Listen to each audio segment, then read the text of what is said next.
Hello everyone, आज के इस वीडियो में हम लोग बात करेंगे एक्सरसाइज 25.3 केस इन क्लास 12 और हम लोग क्वेश्चन नंबर 10 से स्टार्ट करेंगे क्योंकि पिछले वीडियो तक हम लोगों ने क्वेश्चन नंबर 9 कंप्लीट किया था। तो चलिए वीडियो स्टार्ट करते हैं। तो क्वेश्चन नंबर 10 करने से पहले इसमें जो थ्योरी यूज होने वाला है वो मैं आपको बता देता हूँ। इसमें यूज होगा linear dependence and independence of a vector, independence of vectors। ठीक है ना। अगर मान लो वेक्टर्स दिया हुआ है, मान लो जैसे कि ए बी सी तीन वेक्टर दिया हुआ है, a vector, b vector and c vector, और हमें ये चेक करना है कि ये तीनों वेक्टर लीनियरली डिपेंडेंट है या लीनियरली इंडिपेंडेंट। तो करना क्या होगा, हमें करना ये होगा कि फर्स्ट स्टेप में कि इसको linear combination is equal to zero लिखना होगा। जैसे इस तरह से x into a vector plus y into b vector plus z into c vector is equal to zero. ये पहला काम इस तरह से। और फिर हम लोग क्या करेंगे कि x y और z के फॉर्म में तीन होमोजीनियस इक्वेशन लाएंगे। कैसे? इक्वेट करके। ये जीरो वेक्टर है तो दोनों तरफ इक्वेट करेंगे। किसको? ए वेक्टर को, बी वेक्टर को और सी वेक्टर को। तो क्या आएगा? तीन इक्वेशन आएगा एक्स वाई और जेड के फॉर्म में, और ये तीनों होमोजीनियस इक्वेशन होगा। होमोजीनियस इक्वेशन कहने का मतलब जो कांस्टेंट टर्म है वो क्या रहेगा? जीरो रहेगा। ठीक है ना। तो आपको पता होना चाहिए कि अगर होमोजीनियस इक्वेशन है तो इसका जो नॉन ट्रिवियल सॉल्यूशन होगा उसके लिए हमारा कंडीशन क्या होता है कि एक्स वाई जेड के कोफिशिएंट्स को अगर हम डिटर्मिनेंट में रखते हैं तो उसका वैल्यू आता है जीरो। ठीक है ना। तो इसका मतलब ये हुआ कि ऐसा करने के बाद हमें इक्वेट करके तीन होमोजीनियस इक्वेशन निकाल लेना है। ठीक है ना। किसमें? एक्स वाई जेड में। इसके बाद क्या करना है, एक्स वाई जेड के कोफिशिएंट को डिटर्मिनेंट में रखना है। अगर ये जीरो आ गया तो हम लोग बोलेंगे क्या? लीनियरली डिपेंडेंट है, और नहीं आया तो बोलेंगे क्या? लीनियरली इंडिपेंडेंट है। ठीक है ना। यानी कि जब हमारा डिटर्मिनेंट का वैल्यू अगर जीरो आता है तो उसको बोलते हैं नॉन ट्रिवियल सॉल्यूशन। तो कहने का मतलब नॉन ट्रिवियल सॉल्यूशन होना चाहिए किसके लिए? फॉर लीनियरली डिपेंडेंट के लिए, और इनडिपेंडेंट के लिए क्या होगा? ट्रिवियल सॉल्यूशन होगा। ठीक है ना। तो चलिए हम लोग क्वेश्चन स्टार्ट करते हैं। तो पहले हम लोग क्वेश्चन नंबर देख लेते हैं 10 में क्या लिखा हुआ है। इसके हेडलाइन में क्या लिखा है कि examine whether the following vectors form a linearly dependent और इंडिपेंडेंट सिस्टम। ठीक है। तो इसमें पहला क्वेश्चन है i cap plus three j cap plus 5k cap plus 5k cap, और एक दूसरा वेक्टर दे रखा है two i cap plus 6j cap plus 10k cap plus 10k cap. ये वेक्टर दे रखा है। तो यहाँ पे दो ही वेक्टर है। ठीक है ना। एक ये और ये है। तो इसको हम क्या करेंगे, इसको linear combination is equal to zero लिख देंगे। जैसे देखो यहाँ पे हम क्या करते हैं, एक ले लेते हैं x, यहाँ पे लिख लेते हैं कि x into i cap plus 3j cap plus 5k cap plus y into 2i cap plus 6j cap plus 10k cap is equal to zero. इसके बाद क्या करेंगे, आई के कॉफिशेंट को एक साथ कर लेंगे, यानी कि यहाँ पे आई का कॉफिशेंट x मिलेगा, यहाँ पे आई का कॉफिशेंट 2y मिलेगा। तो ये हो गया 2y, और ये आ जाएगा आई कैप। ठीक है। इसके बाद हम लोग देखेंगे जे के कॉफिशेंट। तो जे का कॉफिशेंट क्या मिलने वाला है, ये आ जाएगा 3x प्लस और 6y हो जाएगा। ठीक है ना, 6y, और यहाँ पे जे का कॉफिशेंट आ जाएगा। चलिए अगले पे बात कर लेते हैं। प्लस फिर के कॉफिशेंट की बात करते हैं, कितना आएगा 5x और प्लस 10y इंटू के कैप आ जाएगा इज इक्वल टू जीरो।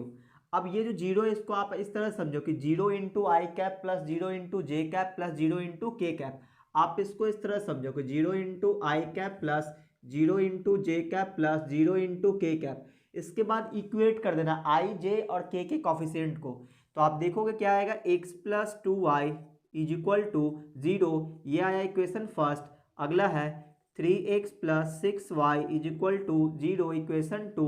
और एक और आएगा 5x plus 10y is equal to zero, equation 3।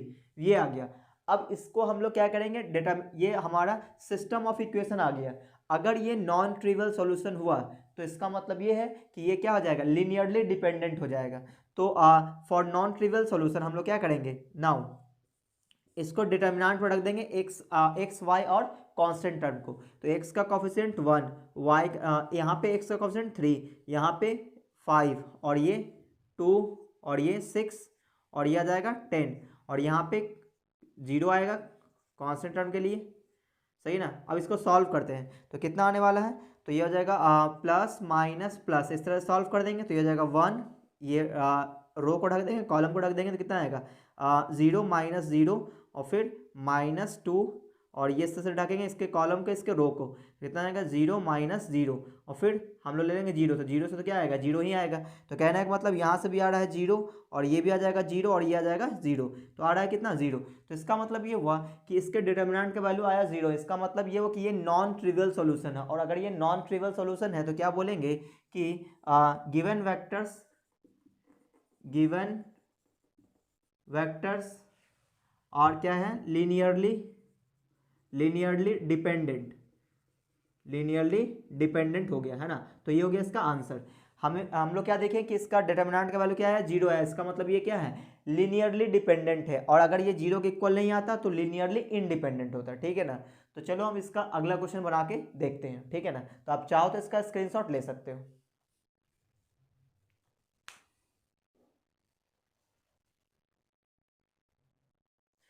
तो उम्मीद है स्क्रीनशॉट ले चुके होगे, तो मैं इसको मिटा दे रहा हूँ। अब हम लोग इसके सेकंड क्वेश्चन की बात कर लेते हैं। क्वेश्चन नंबर 10 का सेकंड, तो ये 10 का फर्स्ट था, है ना, और ये क्या था लीनियरली डिपेंडेंट था। क्यों? क्योंकि ये नॉन ट्रिवियल सॉल्यूशन है, और अगर ये ट्रिवियल सॉल्यूशन होता तो लीनियरली इंडिपेंडेंट कहलाता, ठीक है। तो अब हम लोग अगले क्वेश्चन में बात कर लेते हैं, यानी कि 10 का सेकंड नंबर। देखो इसमें क्या लिखा है, a vector is equal to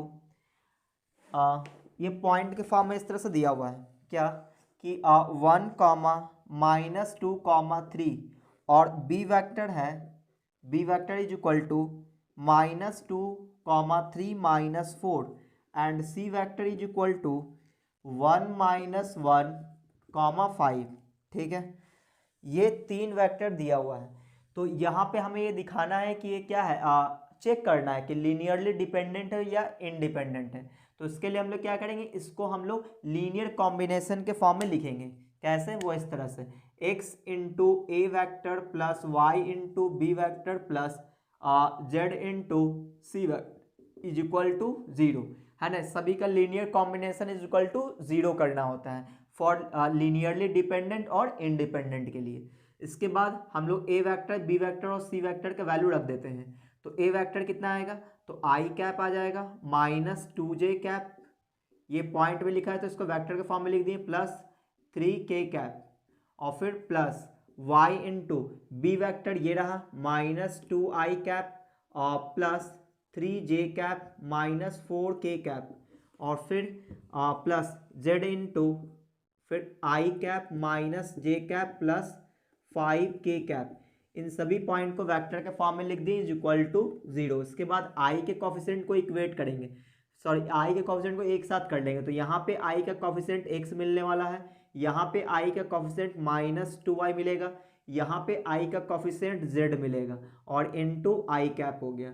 फिर प्लस अब हम लोग j के कोफिशिएंट को देखेंगे तो -2x, यहाँ पे j का कोफिशिएंट +3y और यहाँ पे j का कोफिशिएंट -z इंटू जे कैप, फिर प्लस और फिर k का कोफिशिएंट 3x मिलेगा, 3x और यहाँ पे k का कोफिशिएंट -4y और यहाँ पे k का coefficient 5z plus 5z is equal to 0, ठीक है। और इंटू के कैप भी था, इंटू के कैप इज इक्वल टू 0, ये आ गया। अब इसके बाद हम लोग क्या करेंगे, इक्वेट करेंगे। ये 0 है, इसको क्या समझना है आपको, 0 into i cap, 0 into J cap और के कैप, इस तरह से। तो इन सभी को हम लोग क्या करेंगे, 0 के बराबर कर देंगे। इसका मतलब x -2y plus z is equal to 0, equation first, -2x और plus 3y minus z is equal to 0 और फिर 3x -4y और plus 5z is equal to 0, ये इक्वेशन 2 और इक्वेशन 3। अब फॉर ट्रिवियल और नॉन ट्रिवियल के लिए क्या करेंगे, हम लोग इसके डिटर्मिनेंट को हम लोग चेक करेंगे, है ना। इसके कोफिशिएंट्स को रखेंगे इसमें। नाउ तो यहाँ पे देखो x का कॉफिशिएंट 1, यहाँ पे x का कॉफिशिएंट -2, यहाँ पे x का कॉफिशिएंट 3, यहाँ पे y का कॉफिशिएंट -2, यहाँ पे y का कॉफिशिएंट 3, यहाँ पे y का कॉफिशिएंट -4, यहाँ पे z का कॉफिशिएंट 1, -1 एंड 5 और ये डिटर्मिनेंट, ठीक है ना। अब इसको हम लोग सॉल्व करते हैं तो क्या आ जाएगा, ये प्लस माइनस प्लस इस तरह से लेते हैं हम लोग साइन, फिर 1 लिखेंगे ब्रैकेट, इसके कॉलम को ढक देंगे, इसके रो को ढक देंगे, इसको इससे मल्टीप्लाई करेंगे 15 और -4 आ जाएगा, फिर माइनस माइनस ये हो जाएगा प्लस और ये 2 और इसके कॉलम को ढक देंगे, इसके रो को ढक देंगे, कितना आ जाएगा -10, फिर माइनस 3 इंटू -1 तो ये -3 यानी कि +3 हो जाएगा और प्लस का 1 इंटू इसके कॉलम को ढक देंगे, इसके रो को ढक देंगे, कितना आएगा 8 4 2 जा 8 -3 3 जा 9 आ जाएगा। इसको और सॉल्व कर लेते हैं तो 15 - 4 तो ये हो जाएगा 11 और फिर प्लस ये कितना आ जाएगा -7 इंटू 2 तो -14 और ये कितना आएगा 8 - 9 यानी कि -1 आ जाएगा, ठीक है। तो ये आ जाएगा कितना 11 - 15 तो कितना आएगा -4 जो कि क्या है 0 के इक्वल नहीं है। इसका मतलब ये हुआ कि गिवन वेक्टर्स आर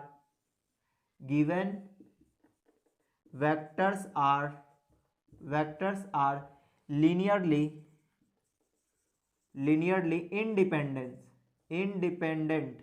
इंडिपेंडेंट है ना। तो ये इसका आंसर हो गया।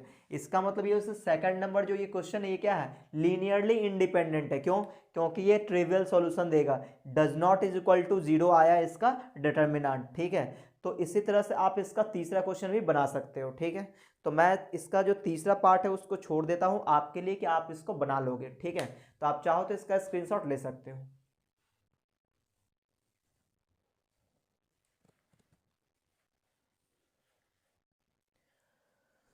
तो उम्मीद है आप लोग स्क्रीनशॉट ले चुके होंगे, तो इसको मैं मिटा देता हूँ। तो क्वेश्चन नंबर 10 में 3 क्वेश्चन था, 2 तो मैंने आपको सॉल्व करके दिखाया, तीसरा आप खुद से भी सॉल्व कर लोगे, है ना। इसी तरह से आपको बनाना है। पहले linear combination is equal to 0 करना है, 3 होमोजीनियस इक्वेशन आएगा, उसके कॉफिशिएंट को डिटर्मिनेंट पर रख के चेक कर लेना है, ट्रिवियल आया तो ये लीनियरली इंडिपेंडेंट हो जाएगा और नॉन ट्रिवियल आया तो लीनियरली डिपेंडेंट हो जाएगा, है ना। नॉन ट्रिवियल कब आता है? जब डिटर्मिनेंट की वैल्यू 0 आ जाए। चलिए अब हम लोग अगले क्वेश्चन में बात कर लेते हैं, यानी क्वेश्चन नंबर 11। इसमें लिखा है find the mid point of the line segment joining the point. 2 point दिया हुआ है ना क्वेश्चन नंबर 11 में, 2 पॉइंट दिया हुआ है, इसको जब ज्वाइन करेंगे तो इसका मिड पॉइंट निकालना है। तो एक पॉइंट P है, एक पॉइंट P है, ये है 2i cap plus 3j cap plus 4k cap, एक P पॉइंट है, एक Q पॉइंट है, वो दिया है 4i cap plus j cap minus 2k cap. इस तरह से 2 पॉइंट दिया हुआ और हमें इसका मिड पॉइंट निकालना है। तो मैंने आपको सेक्शन फॉर्मूला में बताया हुआ है मिड पॉइंट हम लोग कैसे निकालते हैं, ठीक है ना। तो देखो किस तरह से हम लोग निकालते हैं। मान लो कि आपके पास एक पॉइंट है A जिसका पोजीशन वेक्टर A है और एक पॉइंट B है, इसका पोजीशन वेक्टर मान लो B वेक्टर है, और इसका अगर हमें मिड पॉइंट निकालना हो तो करते क्या थे हम लोग, जैसे मान लो कि अगर मिड पॉइंट है, इसके मिड पॉइंट के पोजीशन वेक्टर को मान लो भी R मान लिए, तो इस R वेक्टर को निकालना है। तो कैसे निकालेंगे? तो R vector is equal to, यानी मिड पॉइंट का जो पोजीशन वेक्टर है वो इक्वल हो जाएगा इन दोनों के पोजीशन वेक्टर को ऐड करके 2 से डिवाइड कर देंगे। ऐसा मैंने प्रूफ किया था, ठीक है ना। तो आप चाहो तो वो वीडियो देख सकते हो। अभी तो मुझे याद नहीं आ रहा है, शायद ये तीसरा या दूसरा लेक्चर जो होगा वेक्टर का, उसमें आपको ये मिल जाएगा, ठीक है। चलिए तो फिलहाल अभी हम लोग इस पर बात कर लेते हैं। और अगर मान लो मिड पॉइंट नहीं हुआ, सेक्शन फॉर्मूला हुआ कि मान लो ये A वेक्टर है और ये B वेक्टर है और ये इसका पोजीशन वेक्टर B है, ये A वेक्टर क्या है, A पॉइंट का पोजीशन वेक्टर है, और B वेक्टर क्या है, B पॉइंट का पोजीशन वेक्टर है। मान लो कोई पॉइंट P है जिसका पोजीशन वेक्टर R है, और ये जो है m/n रेशियो में ये डिवाइड कर रहा है इंटरनली। तो आप जो पॉइंट डिवाइड कर रहा है AB लाइन सेगमेंट को, उसका जो पोजीशन वेक्टर है वो किसके बराबर होगा, m into b vector plus n into A vector और divided by m plus n। तो जो पॉइंट डिवाइड कर रहा होता है किसी पर्टिकुलर रेशियो में, उस पॉइंट का पोजीशन वेक्टर इस तरह से हम लोग निकालते हैं। और अगर मान लो यही पॉइंट एक्सटर्नली डिवाइड कर रहा होता तो एक्सटर्नली के लिए क्या बोलते हैं, यहाँ पे माइनस आता है, यहाँ भी माइनस आता है, ठीक है ना। तो उम्मीद आप ये समझ गए होंगे। चलिए तो अब हम लोग आते हैं क्वेश्चन पे। तो ये पॉइंट दिया है, ये पॉइंट दिया है, इसका मिड पॉइंट निकालना है। तो क्या करेंगे, तो ये मान लो कि ये पॉइंट P है और ये पॉइंट मान लो Q है।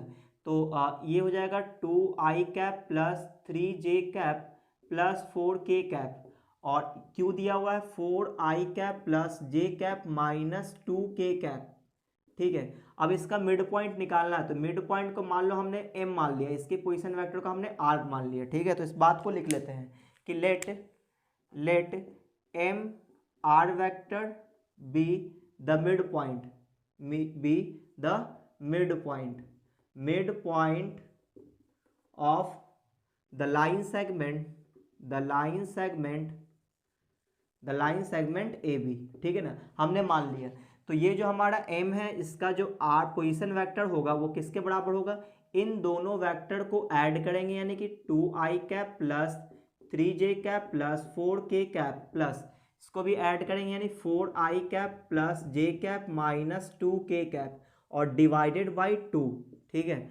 तो कितना आएगा, तो ये 2i प्लस 4i, तो ये जाएगा 6i cap 3j cap plus j cap, यानी कि 4j कैप और प्लस 4k माइनस 2k, तो प्लस 2k कैप आ जाएगा और डिवाइडेड बाई 2। आप देखो ऊपर से 2 कॉमन है, तो वो 2 कॉमन लेके नीचे से काट देंगे, तो क्या बचेगा 3i cap plus 2j cap plus k cap, ठीक है।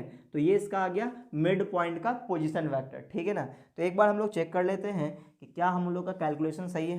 तो ये हम लोग बना रहे थे क्वेश्चन नंबर 11, तो 3i cap plus 2j plus k cap, तो ये बिल्कुल सही है ना। तो अब हम लोग अगले क्वेश्चन में बात कर लेते हैं, यानी क्वेश्चन नंबर 12। तो आप चाहो तो इसका स्क्रीनशॉट ले सकते हो।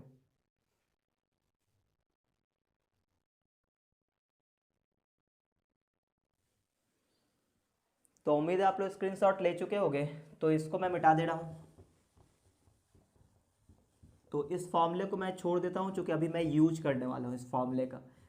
आगे जो क्वेश्चन आने वाला है वो इंटरनल डिवीजन और एक्सटर्नल डिवीजन पे क्वेश्चन है, ठीक है।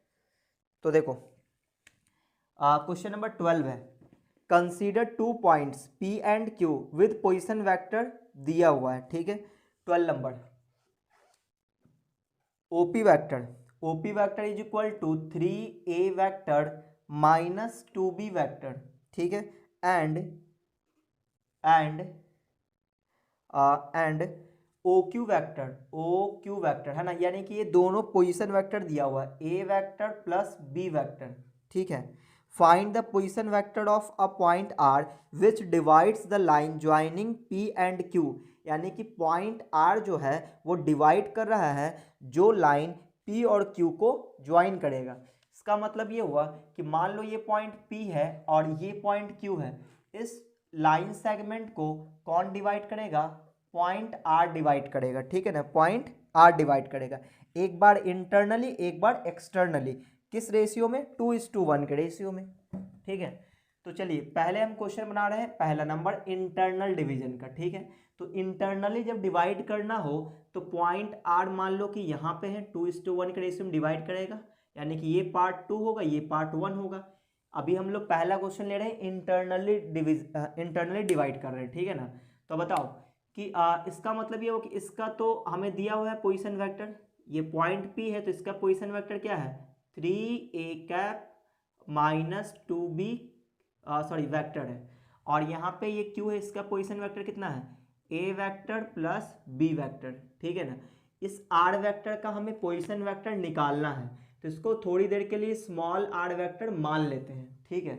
तो इसका अगर हमें पोजीशन वेक्टर निकालना है तो हम क्या बोलेंगे कि r यानी कि small r vector is equal to m into Q vector, यानी कि 2 into a vector plus b vector और फिर 1 इंटू ये, यानी कि 3a vector minus 2b vector, 1 से मल्टीप्लाई करेंगे इतना ही रहेगा, अपॉन में फिर दोनों को ऐड करना होता है, यानी 2 + 1 इसको सॉल्व कर देंगे, तो ये जगह 2a वेक्टर और प्लस 3a, तो ये जगह 5a वेक्टर और ये 2b vector minus 2b vector, तो कैंसिल हो जाएगा, नीचे क्या आएगा 3, तो 5/3 ए वेक्टर आ जाएगा।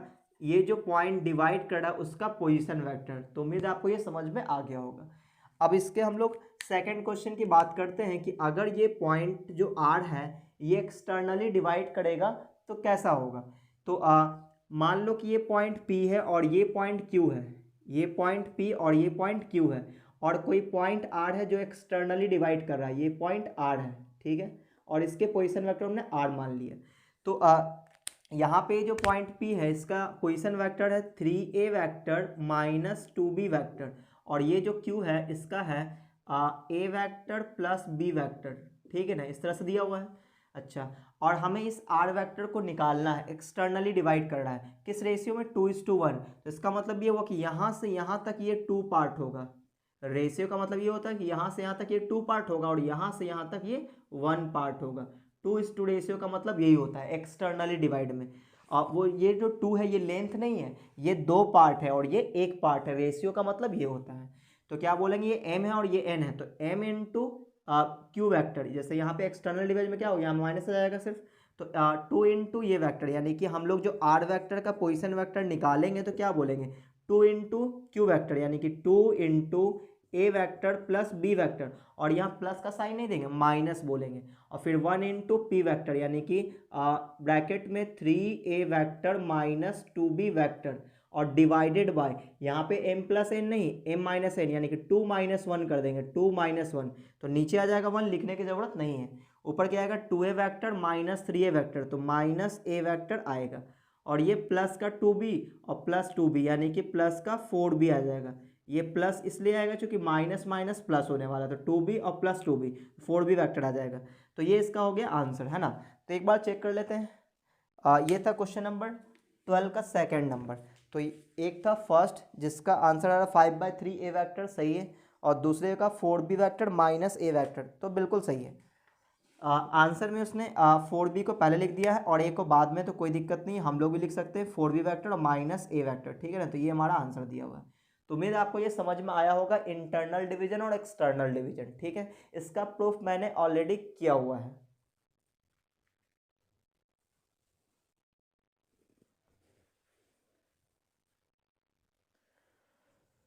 तो इसको मैं मिटा देता हूँ, आप लोग स्क्रीनशॉट ले चुके होंगे।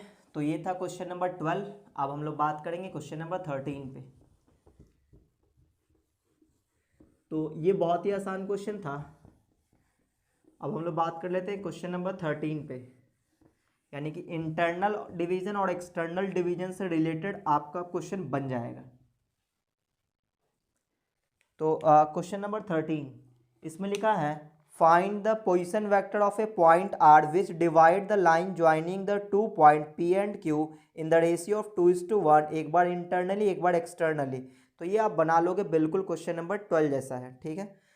14 नंबर, find the position vector of point R which divide the line joining 2 points P and Q externally in the ratio of 1:2 also so that P is the middle point of the line segment R Q. इसी type का question है 12 type का, लेकिन थोड़ा सा change कर दिया, तो चलो मैं इसको सॉल्व कर देता हूँ। 14 नंबर, इसमें दिया है कि एक पॉइंट P है जिसका पोजीशन वेक्टर है 2a vector plus b vector, और एक पॉइंट है Q जिसका पोजीशन वेक्टर है a vector minus 3b vector, ठीक है। तो ये पॉइंट P और पॉइंट Q दिया हुआ है, और ये बोल रहा है एक्सटर्न डिवाइड कर रहा है इसको R, है ना। पॉइंट आर डिवाइड्स किसको, पी क्यू को डिवाइड कर रहा है, ठीक है ना। किस externally in the ratio of किस रेशियो में, 1:2 के रेशियो में, ठीक है ना। तो हमें ये जो पॉइंट आर निकालना है, ठीक है। पॉइंट आर निकालने के बाद इसमें लिखा है ना, पॉइंट आर निकालना है, find the position vector of R. हाँ, पॉइंट आर हमें फाइंड आउट करना है, ठीक है। तो देखिए, पॉइंट आर अगर हमें फाइंड आउट करना है तो हम लोग क्या करेंगे, पहले इसका एक फोटो बना लेते हैं। तो कि अगर मान लो पॉइंट पी ये है और पॉइंट क्यू ये है, और इस पी क्यू लाइन सेगमेंट को पॉइंट आर डिवाइड कर रहा है एक्सटर्नली, और जो रेशियो है वो 1:2 है। तो रेशियो जो है 1:2 है। इसका मतलब ये हुआ कि मैंने आपको बताया था कि अगर दो पॉइंट हो ए और ये बी पॉइंट, ठीक है, इसका पोजीशन वेक्टर ए वेक्टर, इसका पोजीशन वेक्टर बी वेक्टर, अगर इसको कोई पॉइंट आर डिवाइड कर रहा हो, मान लो ये पॉइंट पी मान लिए, ठीक है ना, और ये डिवाइड कर रहा हो m/n के रेशियो में, तो हम लोग रेशियो क्या लेते थे, AP/PB लेते थे, ठीक है ना। और सेम रेशियो तब भी लेते हैं जब एक्सटर्नली डिवाइड कर रहा होता है। जैसे मान लो पॉइंट पी यहाँ पे डिवाइड ना करके यहाँ पे डिवाइड कर रहा होता पॉइंट पी, तो भी हम लोग रेशियो लेते AP/PB का, यानी कि रेशियो यही रहेगा। सेम तरीके से हम ये बोलेंगे, अगर यहाँ पे पॉइंट आर होता तो PR/RQ लेते, PR/RQ, तो लेकिन यहाँ पे रेशियो 1 से छोटा है, तो डेफिनेटली पॉइंट जो इस साइड ना होके पॉइंट इस साइड होगा, ठीक है ना, पॉइंट इस साइड होगा। तो यहाँ पे मान लो ये है पॉइंट आर और इसके पोजीशन वेक्टर को आर वेक्टर हमने मान लिया, तो इस बार भी रेशियो वही लेंगे, PR/RQ, जो रेशियो होगा वो होगा PR/RQ का रेशियो होगा, और वो कितना है 1/2 है, ठीक है ना। तो इसका मतलब ये हुआ RQ जो है ये दो पार्ट होगा, यहाँ से यहाँ तक ये दो पार्ट होगा, ठीक है, और ये जो होगा यहाँ से यहाँ तक ये 1 पार्ट होगा। जो हमारा PR है ये हो जाएगा 1 पार्ट, क्योंकि रेशियो का मतलब लेंथ नहीं होता, ये पार्ट बता रहा था, दो पार्ट ये एक पार्ट ये है, ठीक है। अच्छा, तो अगर हम लोग इसको m वेक्टर माने तो ये हो जाएगा ये हो जाएगा b वेक्टर, और इसको n माने तो ये हो जाएगा a वेक्टर, ठीक है। तो हम लोग क्या लिखेंगे, जो पॉइंट r है उसका जो कोऑर्डिनेट होगा वो किसके होगा, m/b वेक्टर, यानी कि 2 वेक्टर प्लस b वेक्टर, और फिर माइनस, प्लस नहीं लेंगे माइनस लेंगे, n/a वेक्टर, यानी कि 1 a vector minus 3b vector, और डिवाइडेड बाय 2 - 1 इस तरह से। तो यहाँ पे हम इसको सॉल्व करेंगे, कितना आ जाएगा, 4a vector plus 2b vector minus a vector और प्लस 3b वेक्टर अपॉन 2 - 1 आ जाएगा। तो नीचे 1 लिखने की ज़रूरत नहीं है, 4a vector minus a vector, तो ये हो जाएगा 3a वेक्टर, और 2b प्लस 3b हो जाएगा 5b वेक्टर। तो ये जो r पॉइंट है जो एक्सटर्नली डिवाइड कर रहा है PQ को, उसका पोजीशन वेक्टर आ चुका है। अब हमसे ये प्रूफ करने को बोला गया है कि आप ये प्रूफ कीजिए P is the mid point of RQ। तो एक काम करते हैं हम लोग कि R और Q का यूज करते हुए इसका मिडिल पॉइंट निकालते हैं, ठीक है ना। तो देखते हैं, अगर ये P वेक्टर के बराबर आ गया तो जरूर ये P क्या हो जाएगा, मिड पॉइंट ऑफ RQ हो जाएगा, ठीक है ना। तो यहाँ पे लिखते हैं now mid point of RQ is equal to, तो मिड पॉइंट कैसे निकालते हैं RQ का, तो इन दोनों वेक्टर को ऐड करके 2 से डिवाइड कर देंगे। तो ये जो R वेक्टर आया है वो कितना है, ये रहा, तो इसको लिखेंगे 3a vector plus 5b vector plus, और इस वेक्टर को ऐड करेंगे a vector minus 3b vector upon में 2। इसके बाद इसको सॉल्व करेंगे, 3a प्लस a तो ये जाएगा 4a वेक्टर, और ये 5b माइनस 3b तो प्लस का 2b वेक्टर डिवाइडेड बाई 2, ऊपर से 2 गया कॉमन, तो क्या बचेगा 2a वेक्टर और प्लस b वेक्टर, और डिवाइडेड बाई 2 ये कैंसिल हो जाएगा, क्या बचेगा 2a vector plus b vector. तो यही किसके बराबर है, पॉइंट P के बराबर है। तो इसको बोलेंगे पॉइंट P, यानी P वेक्टर आ गया कितना 2a वेक्टर और प्लस b वेक्टर। इसका मतलब पॉइंट P जो है वो RQ का मिड पॉइंट है। So point P is the mid point of RQ, ठीक है ना। और ये हो गया प्रूफ, तो ये हमें प्रूफ भी करना था। तो उम्मीद है आपको ये समझ में आया होगा, तो आप चाहो तो इसका स्क्रीनशॉट ले सकते हो।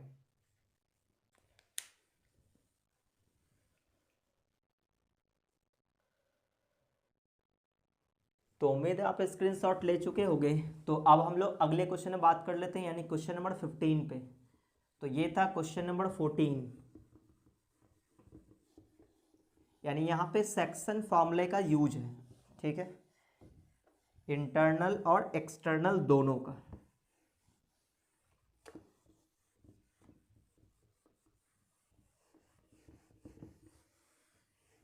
चलिए, तो अब हम लोग अगले क्वेश्चन पे बात कर लेते हैं। देखो हमारा क्वेश्चन अगला है 15 नंबर, A B C are the position vector of the 3 points A B C, capital A B C respectively. The point P divide the line segment AB internally in the ratio of 2:1 and the point Q divide the line segment BC externally in the ratio of 3:2 so that 3PQ is equal to इतना हमें proof करना है. तो देखो क्या क्या दिया हुआ 15 नंबर क्वेश्चन में. ये जो कैपिटल ABC है इसका इन सब का पोजीशन वेक्टर दे रखा है. तो A का पोजीशन वेक्टर हो गया A, इस तरह से लिख लेते हैं. B का पोजीशन वेक्टर है B और C पॉइंट का पोजीशन वेक्टर है C वेक्टर, इस तरह से दिया हुआ है. ठीक है. और ये बोला गया है कि the point P divides A B को डिवाइड करेगा, यानी कि ए बी एक फोटो बना लेते हैं. ए बी ए यानी कि ये है ए वेक्टर और ये पॉइंट बी वेक्टर, इसका पोजीशन वेक्टर बी है. इसको डिवाइड कर रहा है पॉइंट पी डिवाइड कर रहा है किस रेशियो में? पॉइंट पी डिवाइड कर रहा है इसको 2:1 के रेशियो में. तो मान लो पॉइंट पी ये है, इसको डिवाइड कर रही है 2:1 के रेशियो में. ठीक है. Point P divide the line segment AB internally in the ratio of 2:1 and the point Q divides the line segment BC. BC को डिवाइड कर रहा है BC, यानी B ये रहा तो C आगे बढ़ा देते हैं इस तरह से C, और इसका पोजीशन वेक्टर है C वेक्टर. तो BC को कौन डिवाइड कर रहा है? BC एक्सटर्नली Q डिवाइड कर रहा है, एक्सटर्नली डिवाइड कर रहा है किस रेशियो में? 2:1 के रेशियो में. तो रेशियो एक से ज़्यादा है तो इस साइड होगा, तो इसको डिवाइड कर रहा पॉइंट Q किस रेशियो में? 2:1 के रेशियो में, यानी कि ये पार्ट यहाँ से यहाँ तक ये 2 होगा और ये पार्ट हमारा 1 होगा. ठीक है. तो आपको ये ध्यान में रखना है कि लेंथ नहीं, ये 2 पार्ट है इसका और ये 1 पार्ट है. इस तरह से डिवाइड करना है. तो हमसे ये पूछा गया है कि ये 3:2 के रेशियो में डिवाइड कर रहा है, सॉरी 3:2 के रेशियो में, 3:2 के रेशियो में, 3:2 के रेशियो. चूंकि रेशियो एक से ज़्यादा है तो बाहर की ओर डिवाइड करेगा उस साइड. ठीक है. चलिए हमें ये प्रूफ करना है सो दैट हमें ये प्रूफ करना है क्या कि 3PQ vector is equal to -A vector -8B vector और +9C वैक्टर, ये प्रूफ करना है. ठीक है. तो चलिए हम लोग सॉल्व कर लेते हैं. तो देखो अगर हमें ये PQ वेक्टर चाहिए है तो पॉइंट P भी चाहिए होगा, पॉइंट P का पोजीशन वेक्टर चाहिए होगा और पॉइंट Q का पोजीशन वेक्टर चाहिए होगा. तो उसके लिए हम लोग ये रेशियो यूज करेंगे कि यहाँ पे क्या है, गिवन क्या है कि AP/PB का रेशियो दे रखा है. AP/PB का रेशियो दे रखा है कितना? 2/1. इसका मतलब ये हुआ कि पॉइंट P अगर हमें निकालना हो, OP वेक्टर निकालना हो तो कैसे निकालेंगे? ये पॉइंट P इसका पोजीशन वेक्टर OP वेक्टर हो जाएगा, कितना हो जाएगा? 2 × B वेक्टर चूंकि इंटरनली डिवाइड कर रहा है, और 1 × A वेक्टर यानी कि A वेक्टर, और डिवाइडेड बाय 2+1 यानी ये आ जाएगा 2B vector plus A vector divided by 3, ये आ गया OP वेक्टर. अब इसके बाद हम लोग OQ वेक्टर निकालते हैं. तो यहाँ पे है एंड यहाँ पे BQ by CQ is equal to क्या? 3:2 है. तो यहाँ पे अगर हम लोग पॉइंट OQ निकालें, OQ वेक्टर निकालेंगे तो एक्सटर्नली डिवाइड कर रहा है. इसका मतलब ये हो कि ये जो होगा किसके बराबर होगा? 3 ×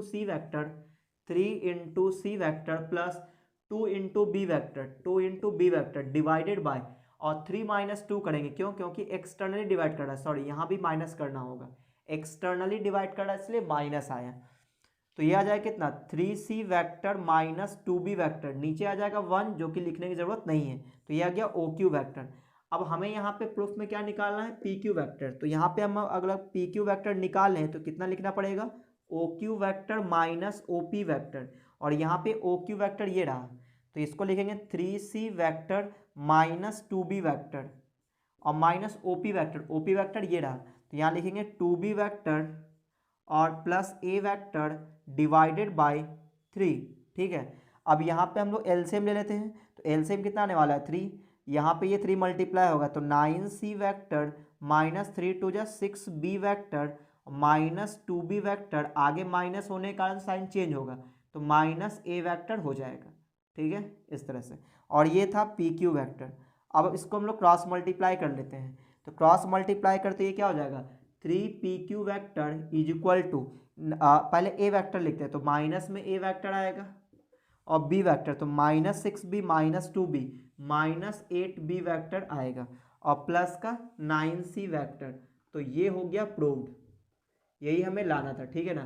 तो उम्मीद है आपको ये समझ में आया होगा। तो अब हम लोग अब बढ़ते हैं अगले क्वेश्चन पे।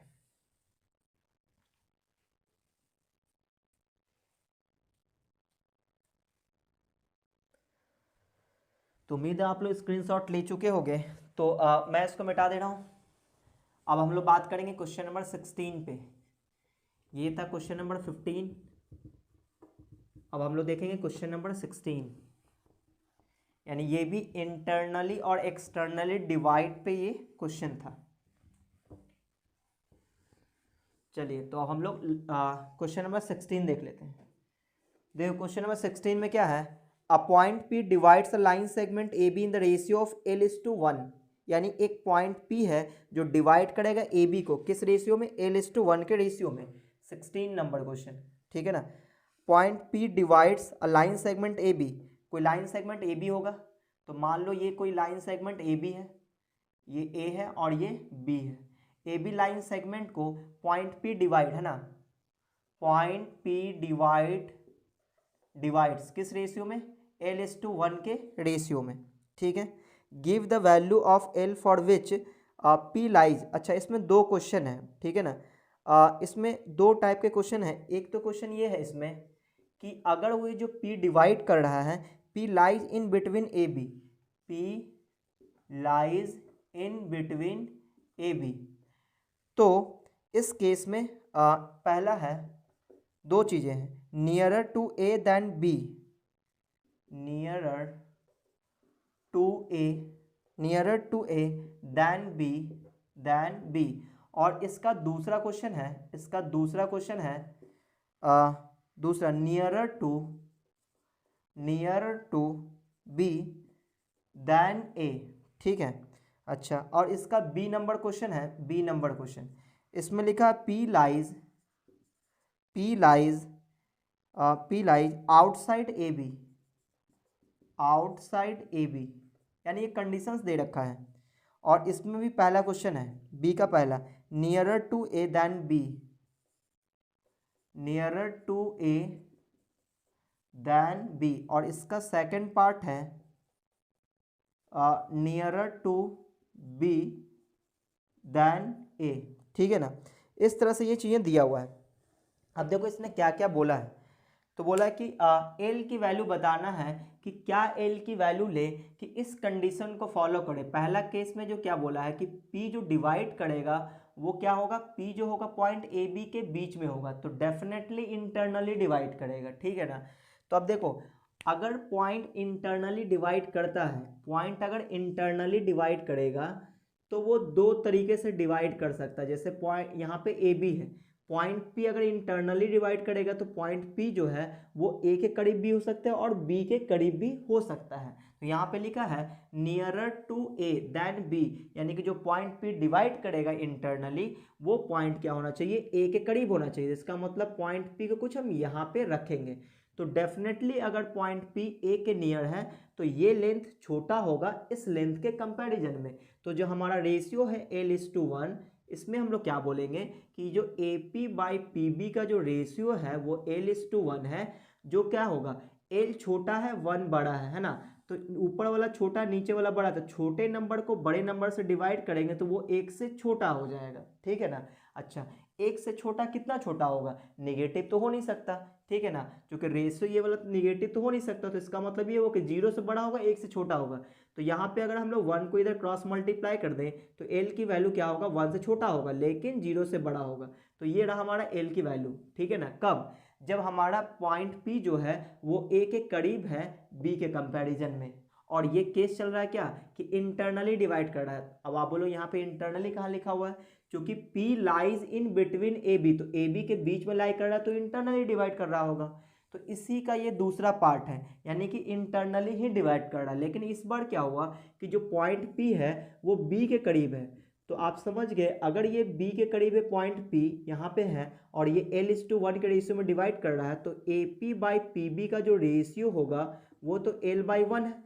तो यहाँ पे आप देख रहे होगे कि AP का लेंथ ज़्यादा है PB के कंपैरिजन में, यानी ऊपर बड़ा है नीचे छोटा है, तो बड़े नंबर को छोटे नंबर से डिवाइड करते हैं तो उसका वैल्यू 1 से ज़्यादा होता है, ठीक है ना। जैसे मैं आपको एग्जांपल दिखा दूँ, जैसे ऊपर 5 ले लो नीचे 2 ले लो, तो ऊपर बड़ा नीचे छोटा है तो इसका रेशियो क्या आएगा, 1 से बड़ा आएगा, 2 पॉइंट समथिंग आएगा, मतलब 1 से बड़ा आएगा, ये आपको ध्यान में रखना है। जैसे यहाँ पे ऊपर छोटा ले लें नीचे बड़ा ले लें तो ये क्या आएगा, 1 से छोटा वैल्यू आएगा, लेकिन 0 से बड़ा वैल्यू आएगा, इसलिए 0 से बड़ा और 1 से छोटा वैल्यू हो गया।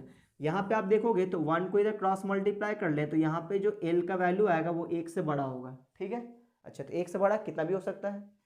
चलिए अब आगे आते हैं। तो ये जो दोनों केस था, इन दोनों केस में पॉइंट P A और B के बीच में लाई कर रहा था, A और B के बीच में कहीं ना कहीं लाई कर रहा था, कभी A के करीब कभी B के करीब। इस बार है कि P lies outside the AB, यानी कि एक्सटर्नली डिवाइड करेगा। तो एक्सटर्नली दो तरीके से डिवाइड कर सकता है। जैसे देखो, मान लो कि हमारा AB है, ठीक है, तो जो पॉइंट P होगा वो B के साइड भी आउटसाइड हो सकता है और A के साइड भी हो सकता है। तो इसने क्या लिखा है, nearer to A then B, A के करीब, इसका मतलब इस साइड की बात हो रही है। अगर इस साइड पॉइंट P है, पॉइंट P अगर इस साइड है तो हमारे को रेशियो क्या दिया हुआ है, रेशियो हमारा क्या होगा, रेशियो हो जाएगा AP बाई PB। तो AP by PB ratio fix रहता है, तो AP बाई PB क्या है, L बाई L/1 है। तो इसका मतलब ये हुआ कि ये जो हमारा AP है, AP जो है वो छोटा होगा PB से। तो अगर हमारा ऊपर ये छोटा है और ये बड़ा है, तो ऊपर वाला छोटा नीचे वाला बड़ा है, तो ये रेशियो क्या होगा, 1 से छोटा हो जाएगा। क्या आएगा, ये रेशियो 1 से छोटा आएगा। इसका मतलब ये हुआ, 1 से छोटा बोलने का मतलब क्या हुआ कि L का जो वैल्यू है वो 1 से छोटा आ जाएगा और ये 0 से बड़ा होगा, ठीक है ना। तो आपको ये ध्यान में रखना है। चलिए अब हम लोग इस पे आते हैं कि nearer to B then A, अगर पॉइंट जो है वो अगर B के नियरर हुआ, जैसे मान लो ये A है और ये B है, तो पॉइंट P अगर इस साइड हुआ, तो क्या होगा, यहाँ पे देखेंगे हम लोग AP by PB, AP by PB। तो इसका मतलब ये हो कि AP बाई अगर हम PB करें तो ये जो रेशियो L/1 था, ये रेशियो क्या होगा, यानी AP बड़ा है PB छोटा है, तो इसका मतलब ये वैल्यू 1 से बड़ा होगा। तो इसका मतलब L की वैल्यू 1 से ज़्यादा आएगा। इसको क्रॉस मल्टीप्लाई किए तो L की वैल्यू 1 से ज़्यादा हो गया। तो हर एक केस में हम लोग L की वैल्यू हम लोग दिखा दिए, ठीक है ना। तो उम्मीद है आपको ये समझ में आया होगा। तो आज के वीडियो को हम यहीं पे रोकते हैं। अगले वीडियो में जो अगला क्वेश्चन आ रहा है 17 नंबर से, ये सभी क्या है, ज्योमेट्रिकल प्रॉब्लम है, ठीक है ना। तो ये बहुत ही आसान होता है, इसको हम लोग अगले वीडियो में देखेंगे। तो अगर आपको ये वीडियो अच्छा लगा तो वीडियो को लाइक कीजिए, अपने दोस्तों में शेयर कीजिए, और अगर आप मेरे चैनल में पहली बार आए तो चैनल को सब्सक्राइब कर लें और बेल आइकन जरूर दबा दें, ताकि जैसे मैं कोई नया वीडियो डालूंगा आपको नोटिफिकेशन मिल जाएगा।